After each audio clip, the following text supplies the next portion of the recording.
Well, joining me now to analyze for us, psychoanalyze the blame game and the cry for the opportunity to take personal responsibility in presidential politics. We're joined by clinical psychologist Dr. Catherine Smerling. Good to have you with us, Doctor.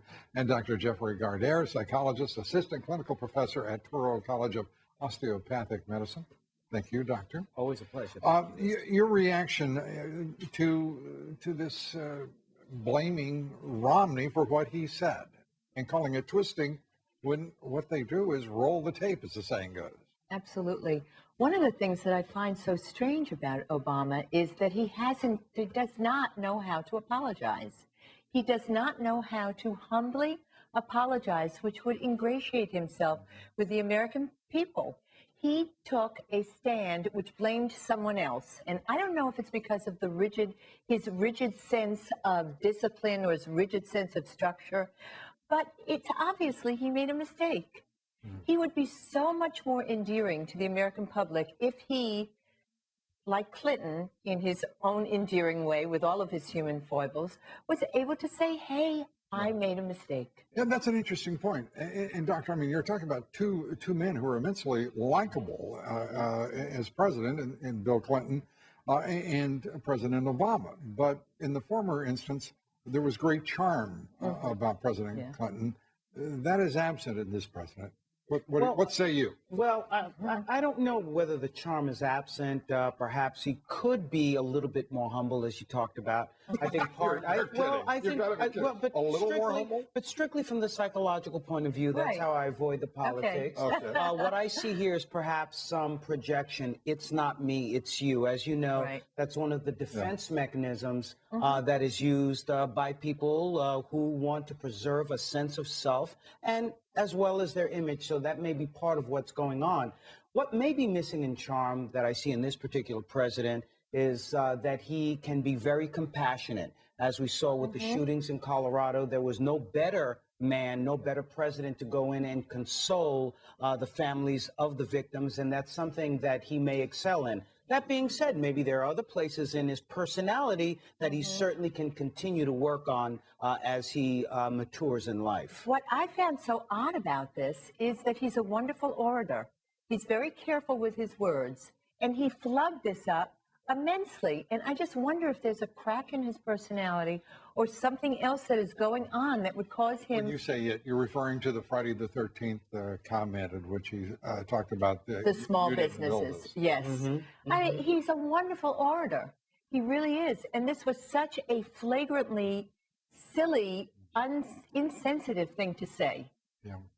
And Jeff is right. He's a wonderfully compassionate Well, what we president. see in defense mechanisms, it's usually an unconscious process because one desperately wants to hold on to self. But what does happen eventually is as the person does come to realize what it is that they have done and realize that they have used this defense mechanism and that they could have handled it by just simply being more humble, then perhaps they learn from that situation and do it better. Jeff, Doctor, I have to admit, I laughed when you said humble, because I've never seen even the no intimation whatsoever of humility on the part of this president. This man, whether you, and by the way, this is not the first criticism I would make of him. Certainly there are others that I think are far more relevant than arrogance, but humble is not a quality that seems even to exist. He can't even. It doesn't seem that there is any way for him to even think it. I see a very, very rigid structure and disciplined human being. Who was always ahead of the curve. Yes. And listen, he has accomplished a tremendous amount in a very, very short time. That's right. And he's had to have a lot of defense mechanisms to get there. And what about Romney? Romney's sitting in London getting he's offended a few people by criticizing the games there, questioning how well they're going to go, the support. You talk about rigid and disciplined, and certainly that's, it sounds like you're describing Governor Romney in some ways. What do you think? Well, I don't know. When I look at Governor Romney, here's another man who is also brilliant. I mean, he's built up a fortune, walked in and inherited a fortune also, but, you know, he has maintained. He has maintained that fortune. You interject that, but it's utterly wrong. Okay. He donated the fortune, and quote unquote, the amount of money that his father left him. and most of it to the church. Okay, but my point is, and I concede that to you. My point is, and Well, no, it's not. It's just keeping the facts straight. and humbly so, I might add. But We know better, this Jeffrey. is no, absolutely. But this is also a very intelligent man. I think in politics, even though he was a good governor, he's still getting his sea legs as far as running for this presidency. Yeah, but certainly the people around him feel that he could be tougher. And I think they'd like to see a little bit more of a President Obama in him as far as being a very steely, having the nerves and just going for what it is that you want and holding on to that. Whereas President Obama maybe has overreached with that because of that discipline that you talk about. That's Doctor, you get the last word.